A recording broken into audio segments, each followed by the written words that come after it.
Salut la communauté. Alors, dans cette vidéo, qu'est-ce qu'on va faire? On va voir 5 points vitaux à surveiller si vous voulez investir dans une entreprise sur le long terme.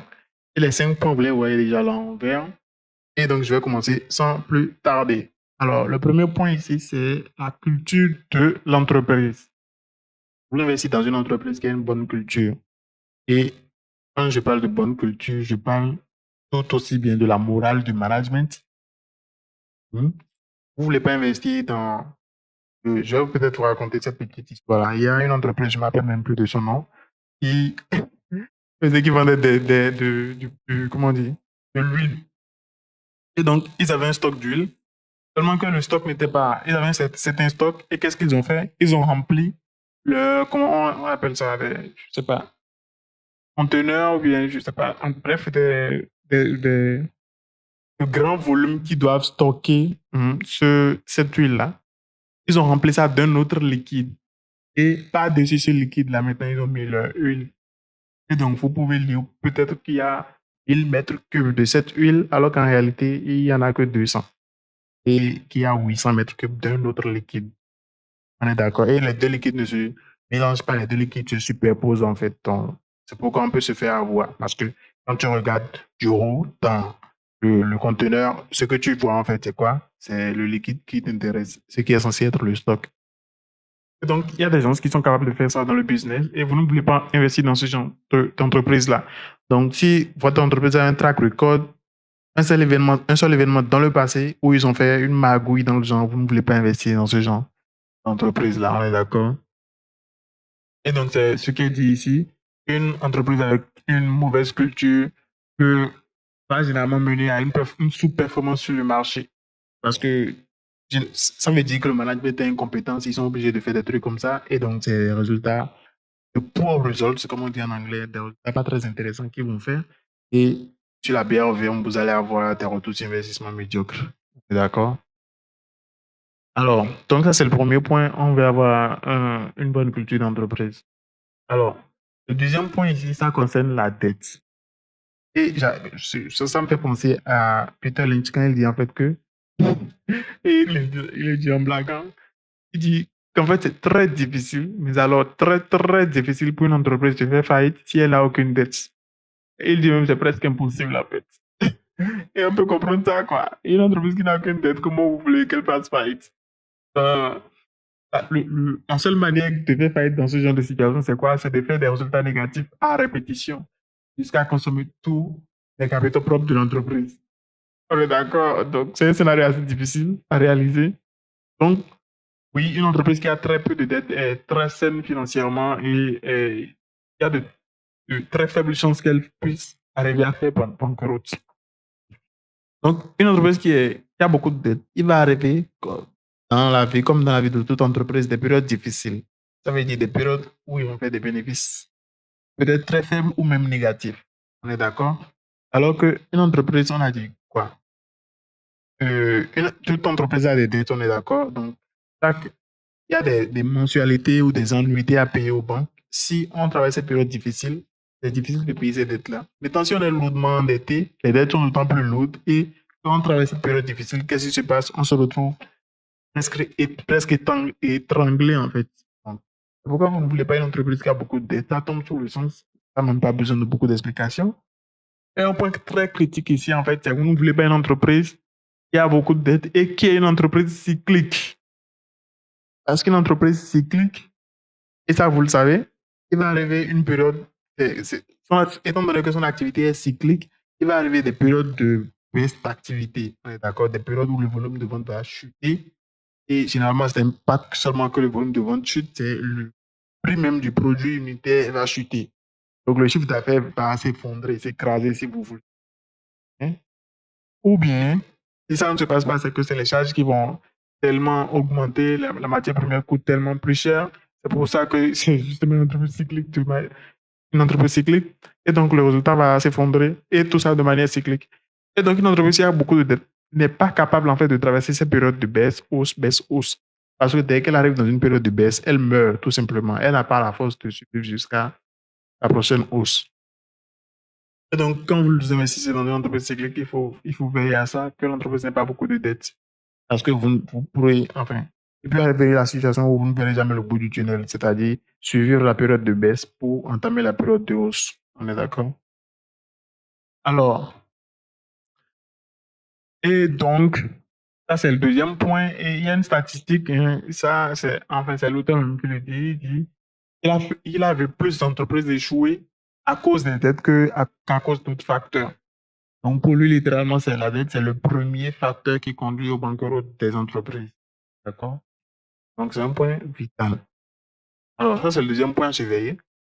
Le troisième point ici, c'est les acquisitions et les fusions.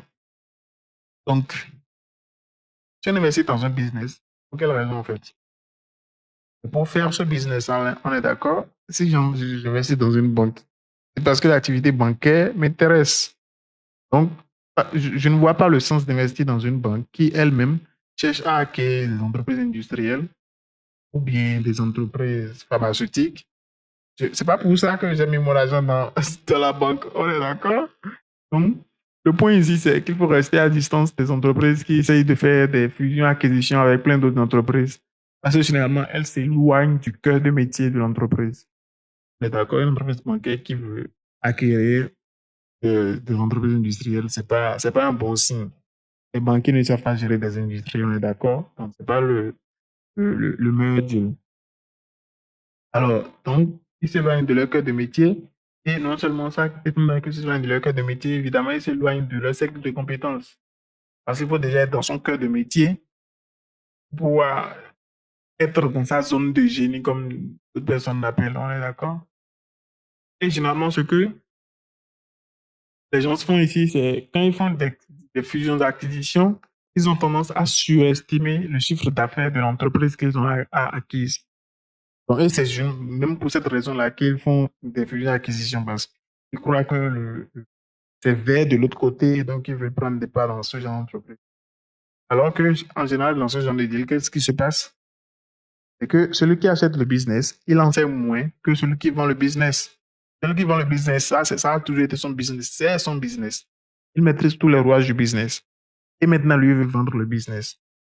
Donc, vous voyez bien qu'il doit y avoir une raison qui justifie qu'il veuille vendre le business. On est d'accord?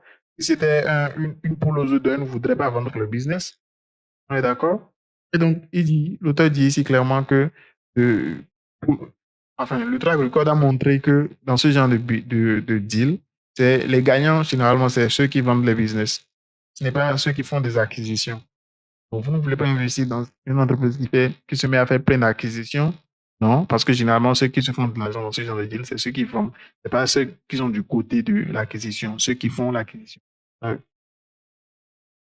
Donc, ça, c'est le troisième point que je voulais faire ressortir ici. Et on va passer au point suivant qui est l'allocation de capital et les buybacks. Alors, allocation de capital, ça tombe sur le sens, on peut le comprendre aisément.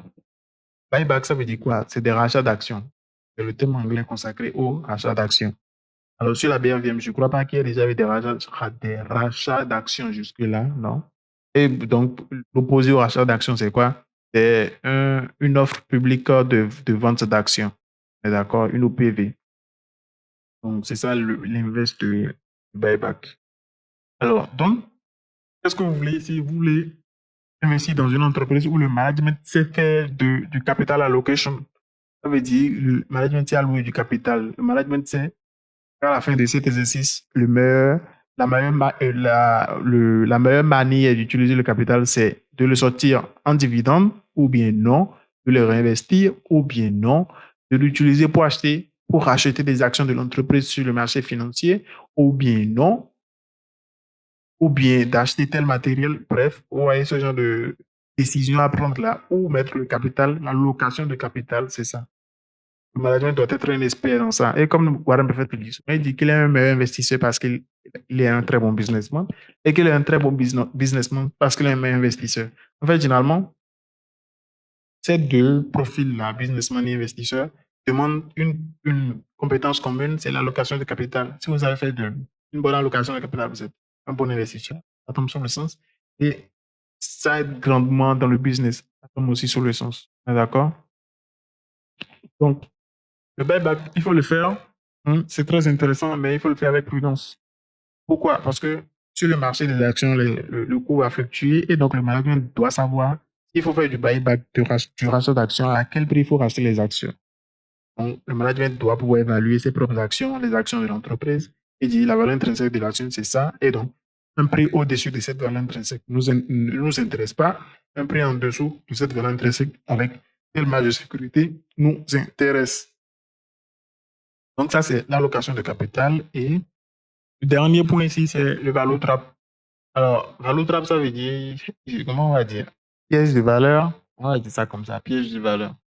Alors, un value trap, c'est quoi? C'est une entreprise, et vous voulez rester à l'écart de ce genre d'entreprise, comment on dit, qui a l'air sous-évalué sur le marché.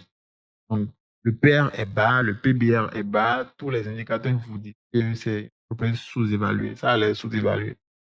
Mais, en réalité, pour un œil avisé, elle est sous-évaluée à cause d'une raison fondamentale, en fait.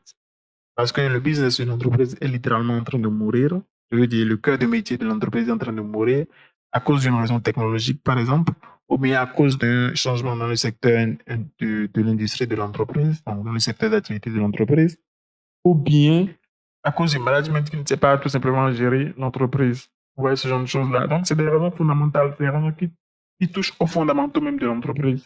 Et donc, ça justifie que l'entreprise soit évaluée aussi de manière aussi basse. On va dire ça, comme ça. Donc, non, des entreprises qui ont des PR bas et des PBR bas, ça ne veut pas systématiquement dire que c'est de bonnes entreprises sous-évaluées. C'est peut-être de mauvaises entreprises bien évaluées.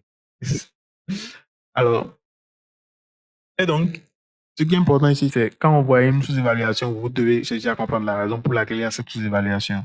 Donc, si c'est juste le marché qui est capricieux, les investisseurs qui ne savent pas, qui veulent faire du trading et qui placent l'action trop bas, le prix de l'action trop bas, ouais, ça, on peut investir.